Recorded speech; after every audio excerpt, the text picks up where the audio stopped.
ओम श्री परमात्मने नमः। अध्याय 12।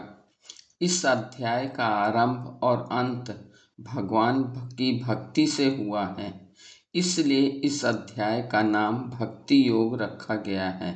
इस अध्याय में 20 श्लोक हैं।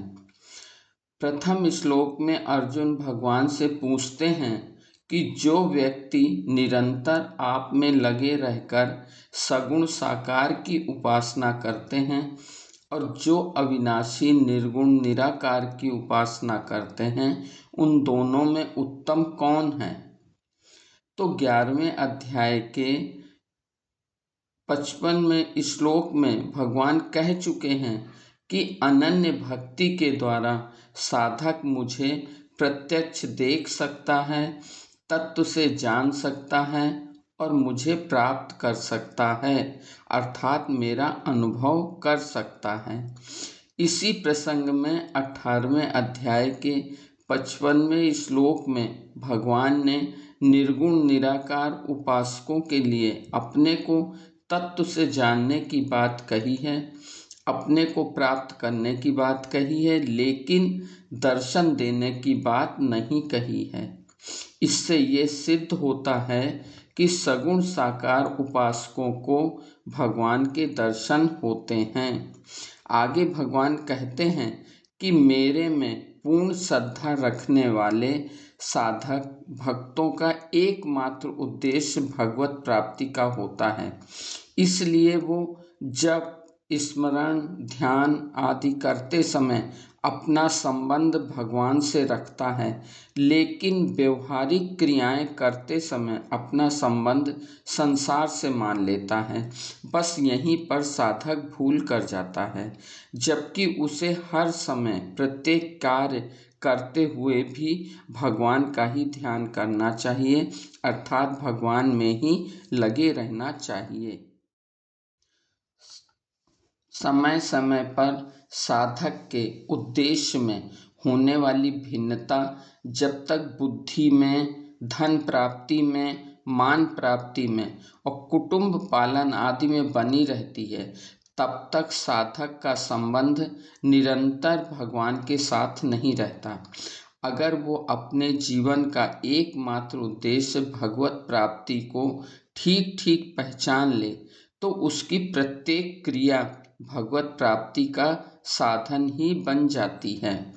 स्वामी जी ने इस बात को समझाने के लिए इतना अच्छा उदाहरण दिया है कि जिस प्रकार एक पतिव्रता स्त्री कभी पति की सेवा में अपने शरीर को अर्पण करके, कभी पति की अनुपस्थित में पति का चिंतन करके, कभी पति के संबंध से सास ससुर आदि की सेवा करके और कभी पति के लिए रसोई बना के आदि कर्म श्रद्धा के साथ करती है, तो वैसे ही साधक भक्त भी कभी भगवान में तल्लीन होकर, कभी भगवान का जप तप स्मरण चिंतन करके, कभी सांसारिक प्राणियों को उन्हें भगवान का मानकर उनकी सेवा करके और कभी भगवान की आज्ञा अनुसार सांसारिक कर्मों को करके सदा सर्वदा भगवान की ही उपासना में लगा रहता है। एकमात्र भगवान में प्रेम होने से भक्त को भगवान के साथ नित्य निरंतर संबंध का अनुभव होता है, कभी वियोग का अनुभव नहीं होता। इसलिए भगवान ऐसे भक्त को सर्वश्रेष्ठ मानते हैं। सगुण और निर्गुण के विषय में अर्जुन के द्वारा दोबारा प्रश्न करने से ये सिद्ध होता है कि जब व्यक्ति के अंदर उस बात को समझने की जिज्ञासा होती है, तभी उसे वो बात समझ में आती है, क्योंकि भगवान इसी विषय पर 6वें अध्याय में भी बता चुके हैं। सगुण अर्थात गुण सहित और निर्गुण अर्थात गुण रहित, तो दोनों विशेषताओं में विशेष तत्व तो एक ही है। इसलिए भगवान ने निर्गुण उपासकों को भी अपनी प्राप्ति बताई है। आगे भगवान कहते हैं कि जिसे निर्गुण अच्छा लगता है वो निर्गुण की उपासना करे, पर उसको निर्गुण का आग्रह रखकर सगुण का तिरस्कार नहीं करना चाहिए। सगुण का तिरस्कार, निंदा, खंडन करना निर्गुणोपासक की साधना को सिद्ध करने में बहुत बाधक बन जाएगा। अतः साधक यदि दूसरों की निंदा तिरस्कार न करके तत्परता पूर्वक अपने साधन में लगा रहे तो आगे जाकर सभी साधक एक हो जाते हैं, क्योंकि तत्व तो एक ही है। सगुणोपासक साधक का आरंभ में मन साधना में लगता है, फिर बुद्धि लगती है और फिर वो स्वयं लगता है, और उसके स्वयं के लगते ही उसका अहम भी मिट जाता है। अर्थात संसार की प्रियता और महत्ता न रहकर केवल भगवान में ही प्रियता और भगवान की ही महत्ता रह जाती है। वो भगवान के ही आश्रित हो जाता है तो उसका उद्धार भगवान करते हैं, क्योंकि उसका भरोसा भगवान पर ही होता है कि वे ही मेरा उद्धार करेंगे। अपने उद्धार की चिंता न करके केवल भगवान के भजन में ही लगा रहता है। अपनी प्राप्ति के लिए भगवान साधक से इतनी सी अपेक्षा रखते हैं कि वो अपनी पूरी योग्यता सामर्थ्य को मेरी प्राप्ति में लगा दे, और अपनी इस योग्यता और सामर्थ्य को अपनी भी ना समझे।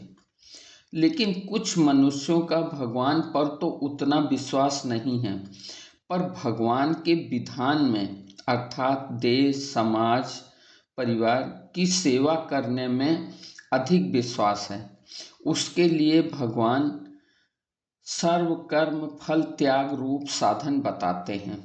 तात्पर्य यह है कि अगर वो संपूर्ण कर्मों को मेरे अर्पण न कर सके तो जिस फल को प्राप्त करना उसके हाथ की बात नहीं है तो उस फल की इच्छा का त्याग कर दे।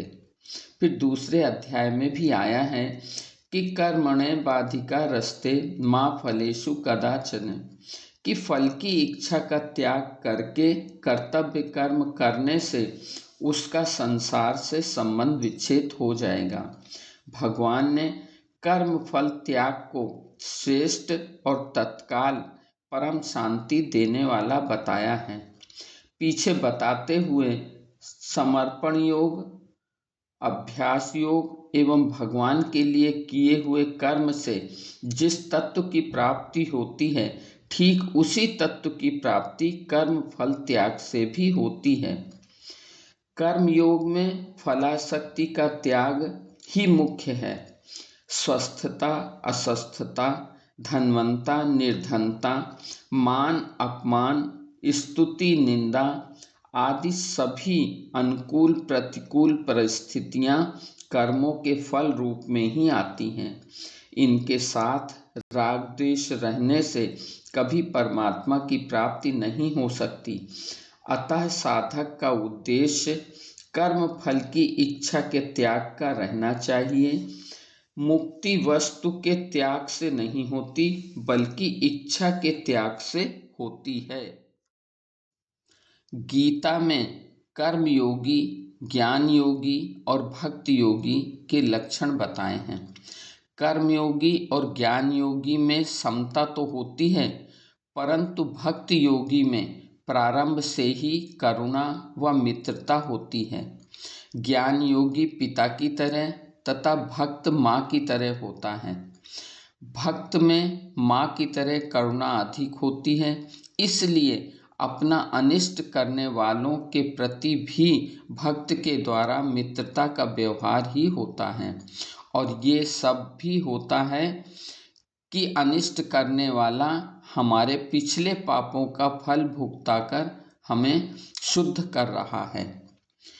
अंत में भगवान अर्जुन के प्रश्न का स्पष्ट रीति से उत्तर देते हैं कि साधक में जितने सद्गुण, सदाचार व सद्भाव आदि हैं, वे सब परमात्मा से संबंध रखने से ही होते हैं, क्योंकि ये सद्गुण, सदाचार और सद्भाव भगवान की ही संपत्ति है।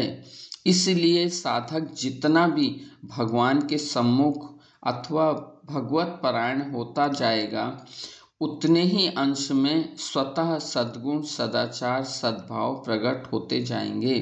दुर्गुण, दुराचार, दुर्भाव नष्ट होते जाएंगे।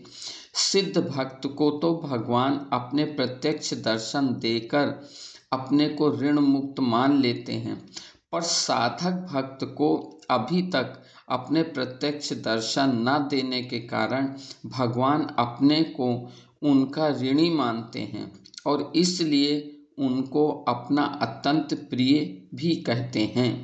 राधे राधे।